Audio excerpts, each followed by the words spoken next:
তিনি বললেন ইয়াজুজ মাহাজুজ সম্পর্কে আমরা শুনেছি ইয়াজুজ মাহাজুজ এই নামটি। ইয়াজুজ মাহাজুজ এটি কি, এই জিনিসটা কি আমরা জানি? এরা কারা, এরা কি, এরা কথা বলতে পারে, খাইতে পারে, ঘুমাইতে পারে, থাকতে পারে, শুইতে পারে মানুষের মতো নাকি গরু ছাগলের মতো আমরা জানি? এই বিষয়ে বিশ্বনবী জনাব মুহাম্মদ রাসূলুল্লাহ সাল্লাল্লাহু আলাইহি ওয়াসাল্লাম বললেন, হযরত নূহ আলাইহিস সালাতু ওয়াস সালাম, কোন নবী? নূহ আলাইহিস সালাতু ওয়াস সালাম। তার 4 জন সন্তান ছিল। কয়জন? জোরে বলতে হবে, কয়জন সন্তান ছিল?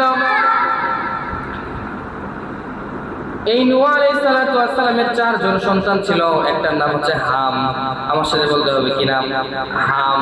দ্বিতীয় নম্বরে হচ্ছে সাম, কি নাম? সাম। তৃতীয় নম্বরে হচ্ছে ইয়াফাস, কি নাম? ইয়াফাস। 4 নম্বরে কি নাম? হাম, সাম, ইয়াফাস, কি নাম? 4 জন সন্তান ছিল কার? হযরত নূহ আলাইহিস সালাতু ওয়াস সালাম। এই ছোট ছেলেপেলেগুলো তো আপনাদের থেকে বেশি স্মরণে রাখতে পারতেছে। হযরত নূহ আলাইহিস সালাতু ওয়াস সালামের 4 জন সন্তান ছিল, হাম, সাম, ইয়াফাস, কেনান। এই ইয়াফাসের বংশধররা ছিল ইয়াজুজ আর মাজুজ। কি ছিল? এই যে ইয়াফাস যে ছিল তৃতীয় নম্বর সম্প্রদায়, এই ইয়াফাসের বংশধর কি ছিল? ইয়াজুজ আর মাজুজ। এখন আপনারা বলতে পারেন ইয়াজুজ মাজুজ কি শুধুমাত্র 2 জন? নামগুলো 2 জন মনে হচ্ছে না? আমি আর সে, এরকম কি 2 জন? ইয়াজুজ মাজুজ এদেরও একটা সম্প্রদায় আছে। এরা এত লক্ষ কোটি, এত এত এত বেশি, যেটা হিসাবের বাইরে, হিসাব করা যায়। ইয়াজুজ আর মাজুজ সম্প্রদায়। হযরত নূহ আলাইহিস সালাতু ওয়াস সালামের ছেলে ইয়াফাসের বংশধর থেকে, ইয়াফাসের বংশ থেকে যারা এসেছে তারাই হচ্ছে ইয়াজুজ আর মাজুজ। তারা, তাদের শরীরটা এত বড় ছিল এবং এত ভয়ঙ্কর ছিল, তারা, মনোযোগ দিয়ে শুনবেন কথাগুলো, তারা এতই ভয়ঙ্কর ছিল ইয়াজুজ মাজুজ সম্প্রদায় যে সে সময়ের মানুষদেরকে তারা অত্যন্ত খুব অত্যাচার করত। খুব কি করত? অত্যাচার করত, তাদেরকে অশান্তিতে রাখত। তখন সে সময়ের মানুষ, সেই সময়ের বাদশা যে ছিল, বাদশা জুলকারনাইন কে ছিল? বাদশা জুলকারনাইন। বাদশা জুলকারনাইন আবার কে? বলেন দেখি। আমি এর আগে আপনাদেরকে বলেছি বাদশা জুলকারনাইন কে। এই পুরা বিশ্বের মধ্যে 4 জন শাসক ছিল। কয়জন? এই 4 জনের হাতে আল্লাহ রাব্বুল আলামিন পুরো বিশ্বকে তুলে দিয়েছিলেন যে তোমরা এই পুরা বিশ্বকে শাসন করো। তার মধ্যে 2 জন ছিল কাফের আর 2 জন ছিল মুসলমান, অথবা আল্লাহকে মানত। 2 জন কাফের আর 2 জন আল্লাহকে মানত। সে 2 জনের নাম, যারা আল্লাহকে মানত না, তাদের নাম তো আপনারা নিশ্চয়ই বুঝতে পেরেছেন তারা কে। একটা এখনো তো মিশর জাদুঘরে শুটকির মতো হয়ে আছে, আরেকটা আল্লাহ রাব্বুল আলামিন সে জামানায় খতম করে দিয়েছে। গেস করেন দেখি কে হতে পারে এই 2 জন? মাশাআল্লাহ, ফেরাউন আর নমরুদ। এই 2 জন ছিল কি? কাফের। আর 2 জন ছিল মুসলমান। আর 2 জন আল্লাহ রাব্বুল আলামিনকে মানত। তাদের মধ্যে একজন হচ্ছে হযরত সুলাইমান আলাইহিস সালাতু ওয়াস সালাম। কে ছিল? সুলাইমান আলাইহিস সালাতু ওয়াস সালাম। আরেকজন ছিল এই যে বাদশা জুলকারনাইন। আরেকজন ছিল কে? এই বাদশা জুলকারনাইন। তাহলে একটা হচ্ছে ফেরাউন, একটা নমরুদ, একটা সুলাইমান আর একটা বাদশা জুলকারনাইন। এই বাদশা জুলকারনাইনের সময় এই যে ইয়াজুজ আর মাজুজ বের হয়ে পুরা সম্প্রদায়কে একবারে অত্যাচারের মধ্যে রাখছে, তাদেরকে কষ্ট দেয়।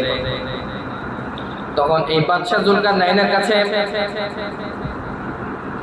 বিচার নিয়ে যাওয়া হলো যে হে বাদশা, এরকম এরকম বিষয়, যে এই সমস্ত লোকেরা সকালে আসতো আবার সন্ধ্যায় চলে যেত। সকালে এসে লুটতারাজি অত্যাচার করে আবার সন্ধ্যায় তারা তাদের গুহায় চলে, তাদের যে গোত্র ছিল, তাদের যে স্থান ছিল সেখানে চলে যেত। এখন বাদশাহ জুলকারনাইন সে কি করলো? বাদশাহ জুলকারনাইন তাদের কথা শোনার পরে তাদেরকে বলল যে তোমরা আমাকে একটু সাহায্য করো, আমি তাদের ব্যবস্থা নিচ্ছি। সাহায্য কি? টাকা পয়সা অর্থ সম্পদ দিয়ে সাহায্য না, এমনিতে তোমরা শুধু শ্রম দিয়ে আমাকে একটু সাহায্য করো। সাহায্য অনেক প্রকারের হয়। সাহায্য অনেক প্রকারের হয়। জান দিয়ে হয়, মাল দিয়ে হয়, শ্রম দিয়ে হয়। কি দিয়ে হয়? জান দিয়ে হয়, মাল দিয়ে হয়, শ্রম দিয়ে হয়। তো শ্রম দিয়ে তোমরা, জানও দেওয়ার দরকার নেই, মালও দেওয়ার দরকার নেই, শ্রম দিয়ে তোমরা আমার সহযোগিতা করো। কে বলছে? বাদশাহ জুলকারনাইন। কি জন্য? ওই যে ইয়াজুজ আর মাআজুজের ব্যবস্থা নেওয়ার জন্য। তো তারা দিনের বেলায় যখন তাদেরকে অত্যাচার করে রাতের বেলায় চলে গিয়েছে, সন্ধ্যার দিকে বাদশাহ জুলকারনাইন গেল সেই গুহার সামনে গিয়ে, তাদের সম্প্রদায়ের সামনে গিয়ে বিশাল একটা প্রাচীর তুলে দিল। এই প্রাচীরের মধ্যে লোহা ছিল, তামা ছিল, বিভিন্ন রকমের ধাতু দিয়ে এই প্রাচীর তৈরি করা হয়েছে। তৈরি করে বিশাল আকৃতির একটা প্রাচীর তৈরি করে রেখে দিয়েছে। রেখে দেওয়ার পরে তিনি বললেন যে প্রাচীর থাকবে, আল্লাহ রাব্বুল আলামিন যতদিন চান ততদিনই প্রাচীর থাকবে। সুবহানাল্লাহ। একজনও বললেন না। তিনি এমন বাচ্চা ছিল, তিনি আমাদের মতো বাচ্চা, আমাদের সমাজে যে বাচ্চা তাদের মতো। তিনি কি বলছেন? যে আমি আল্লাহর জন্য ছেড়ে দিলাম, আল্লাহ যতদিন টেকায় রাখবে ততদিন থাকবে। আল্লাহ যতদিন টেকায় রাখবে ততদিন থাকবে। আর আমাদের সমাজে এরকম অনেক ডাকাত রয়েছে, এরকম অনেক নেতা রয়েছে, যে নেতা 2 দিনের চেয়ার পেয়ে পার ওর মাটিতে পড়ে। এরকম ডাকাত আছে না নেই? 2 দিনের চেয়ার পেয়ে, 2 দিনের পদ পেয়ে পার মাটিতে পড়ে না। তো যাই হোক, এখান থেকে একটা শিক্ষা নেওয়া উচিত। বাদশাহ জুলকারনাইন পুরা বিশ্বের কি ছিল? শাসক ছিল, বাদশাহ ছিল। তবুও তিনি কখনো নিজেকে সেরকম ভাবে গৌরবময় মনে করেন। সর্বহালাতে তিনি আল্লাহ তাআলাকে তাওয়াক্কুল করেন।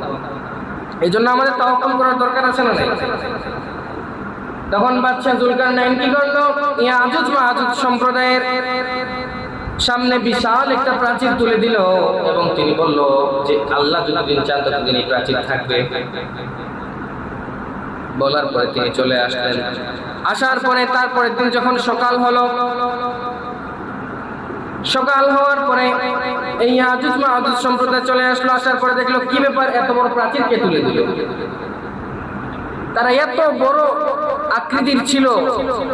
অনেক বর্ণনায় আসে তারা এটা পার হয়ে আসার চেষ্টা করেছে, আবার অনেক বর্ণনায় আসে তারা চাটতে শুরু করেছে। তাদের জিহ্বা এত ধারালো ছিল, চাটতে চাটতে চাটতে শেষ পর্যায়ে চলে এসেছে, বেলাও শেষ হয়ে গেছে। বেলাও শেষ, চাটতে চাটতে শেষ পর্যায়ে চলে এসেছে। তারা বলল যে আমরা আগামীকাল আবার এসে চাটা শুরু করবো, অথবা পার করা শুরু করবো, পার হওয়ার চেষ্টা করবো। ইয়াজুজ মাআজুজ সম্প্রদায় সকালে আসে, চাটতে শুরু করে, সকাল থেকে রাত পর্যন্ত চাটে। রাতে এসে তারা বলে এখন আর চাটবো না, আগামীকালকে এসে চাটা শুরু করবো। তারা ইনশাআল্লাহ বলতে ভুলে যায়। আর ইনশাআল্লাহ ছাড়া কাজ করলে এই কাজের বরকত থাকে না। বিশ্বনবী বলেন, যদি কোনো ব্যক্তি ইনশাআল্লাহ বলে কোন কাজ শুরু করে, আল্লাহ রাব্বুল আলামিন নিজেই তার কাজের জিম্মাদার হয়ে যায়। সুবহানাল্লাহ। আল্লাহ রাব্বুল আলামিন নিজেই তার কাজের জিম্মাদার হয়ে যায়। আল্লাহ রাব্বুল আলামিন যদি কোনো কাজের জিম্মাদার হন, তাহলে সেই কাজ কি বিফলে যাবে? এজন্য এখান থেকে আরেকটা শিক্ষা কি, যে সর্বহালতে ইনশাআল্লাহ বলতে হবে। ভালো প্রত্যেকটা কাজে বের হলেই ইনশাআল্লাহ বলতে হবে। প্রত্যেকটা কাজে ইনশাআল্লাহ বলতে হবে। ইনশাআল্লাহ ছাড়া কোনো কাজ সফল হয় না। আর ইনশাআল্লাহ যদি আপনি বলেন, এই কাজের দায়িত্ব আল্লাহ রাব্বুল আলামিন নিজেই নিয়ে নেন। তো সেই ইয়াজুজ মাআজুজ সম্প্রদায় কি বলে যে আমরা আগামীকালকে এসে এটা চাটতে শুরু করব, অথবা এটা থেকে পার হওয়ার চেষ্টা করব। ইনশাআল্লাহ বলতে ভুলে যায়। আবার পরের দিন আসে, এভাবে চাটতে চাটতে প্রতিদিন তারা চাটে। প্রতিদিন তারা দেওয়ালটাকে, এই যে ওয়াল যে তুলে দিয়েছে, এই ওয়ালটাকে ক্ষয় করার চেষ্টা করে। ক্ষয় হতে হতে শেষ পর্যায়ে এসে আর ক্ষয় হয় না। তো এইভাবে প্রত্যেকদিন তারা এত চাটে কিন্তু ওয়াল আর ক্ষয় হয় না। কেন? কারণ ওই যে বাদশাহ জুলকারনাইন এসে বলে গিয়েছে আল্লাহ যতদিন চাইবে ততদিন পর্যন্ত এই ওয়াল থাকবে। তিনি ইনশাআল্লাহ বলেছেন, তিনি আল্লাহর উপর তাওয়াক্কুল করেছেন, যার কারণে আল্লাহ রাব্বুল আলামিন নিজে জিম্মাদারি নিয়ে নিয়েছেন। আর এরা এত ধারালো জিহ্বা দিয়ে চাটার কারণেও এটা শেষ হচ্ছে না।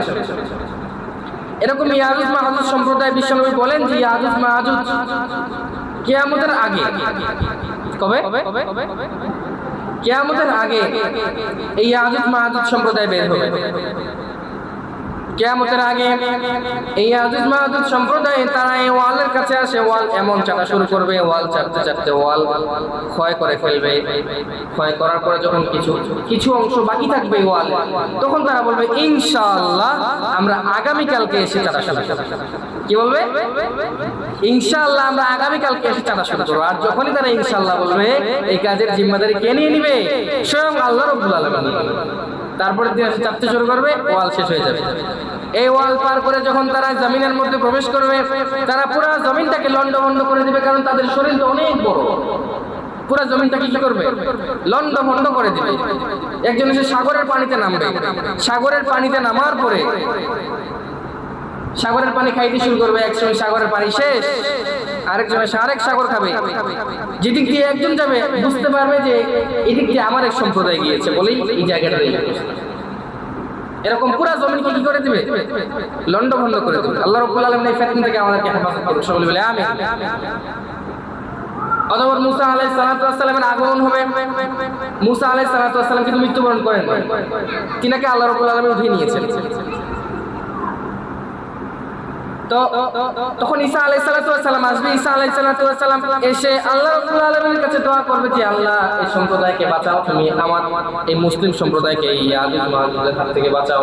আল্লাহ রাব্বুল আলামিন তখন তার দোয়াকে কবুল করে পুরো ইয়াজুজ মাহাজুজ সম্প্রদায়কে একবারে শেষ ফিনিশ করে ফেলবে। এক নিমিষে সমস্ত ইয়াজুজ মাহাজুজ সম্প্রদায় কি ফিনিশ। অতঃপর বিশাল বড় বড় পাখির মাধ্যমে এই যে সম্প্রদায়কে নিয়ে বিশাল পাহাড়ের উপর দিয়ে ফেলে রাখা হবে। এই পাহাড় যে মানে যেদিক সেদিক ফেলে রাখা হবে। এই যে ফেলার পরে তাদের যে বিশাল বডি আছে, এই বডি মাটির সঙ্গে মিশে মাটি উর্বর হয়ে যাবে। আর মাটি উর্বর হলে কি হয়? ফসল ভালো হয়, ভালো হয় না? তো কিয়ামতের আগে এটাও একটা আলামত যে ফসল অনেক সুন্দর হবে, ফসল কি অনেক ভালো হবে। ওই তাদের